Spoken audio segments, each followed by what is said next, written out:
I'm Jerry Womack. I'm a sergeant for the Cedar City Police Department. I've been asked to visit with you about why I became a runner. And it was really several reasons behind it. The first one being that I was working in an assignment as the investigation sergeant at the police department.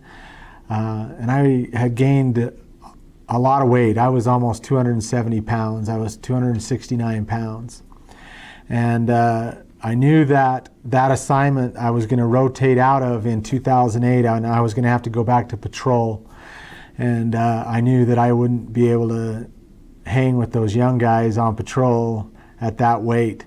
And so that was one of my motivations. The other was just I wanted to be healthy. You know, I was going home at night.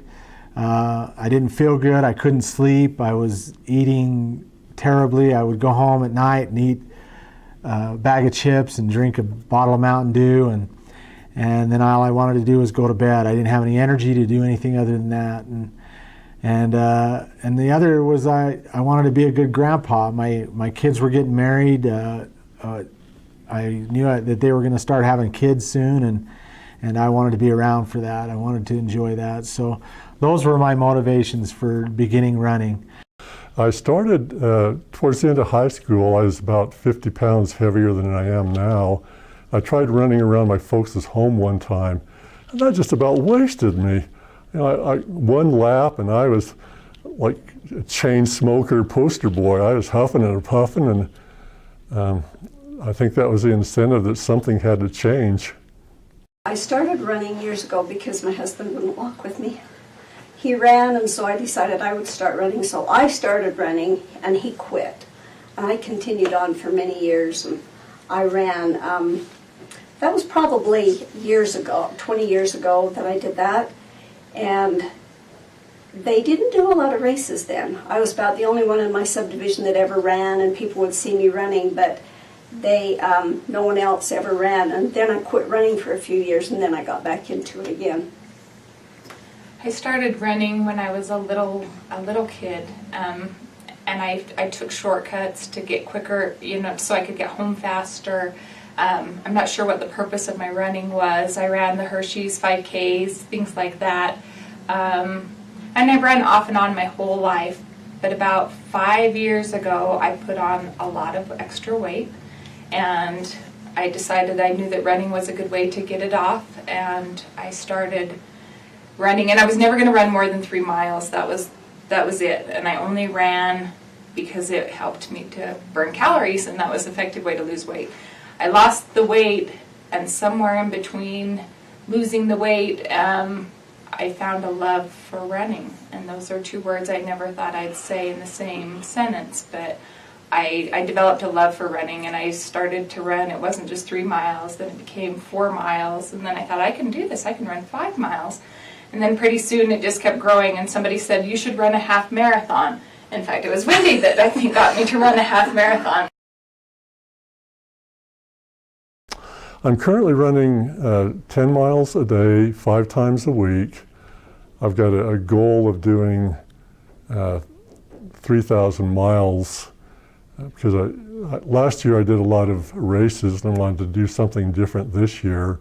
I noticed it was 3,000 miles from San Francisco, California to New York, and I thought, well, if I take 60 weeks and do 50 miles a week, I can say I've done a cross-country, Forrest Gumpish kind of a thing. Didn't have to leave my comfortable bed to do it either. One thing that kind of keeps me encouraged to run too is I belong to a group called I Run for Michael. It's a closed group on Facebook, and they match up kids and even adults that have health issues that they can't run. They match them up with people that will run or walk or exercise for them or swim. And so I run for a cute little boy in Wentzville, Missouri, and his name's Colin, and that keeps me encouraged. Some of the things that really stand out mostly are kind of humorous moments, like you're running through the crowd towards the end of a race, and some gal will yell out, "I love your beard." And so I usually stop and go over and say, "Well, what's it going to take for you to love the rest of me?" And I actually had one gal call my bluff on that, and it kind of scared me. That motivated me to move along a little bit more. Over at the Parowan race, I was coming up towards the end of the fairgrounds there, and there's 3 ladies, and one of them was really struggling, and her 2 companions were trying to egg her on a little bit, just a little bit more, a little bit more. So when I got up to the companion, I said, "Well, ask her if she's going to let this old guy beat her to the finish line." And she said, "Yeah, you're going to let this old guy beat you to the finish line?" And she beat me.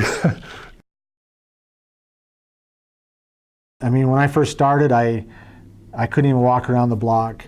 But over that year or 2, I ran further and further, and I just kept trying. And now I've ran St. George Marathon 4 times. I've done multiple half marathons. I've done this Utah Summer Games almost every year since then, on both the 5K and the 10K. And I actually ran a triathlon once. So, and I just learned to like it. Now it's just part of my everyday routine. If I don't get out and run or do a workout or exercise of some kind, I just feel like I'm in a funk.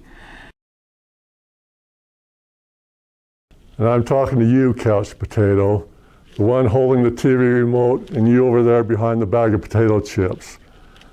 This is for you. I want you to come outside and meet me 5 times a week for about 30 minutes and make a new person out of you.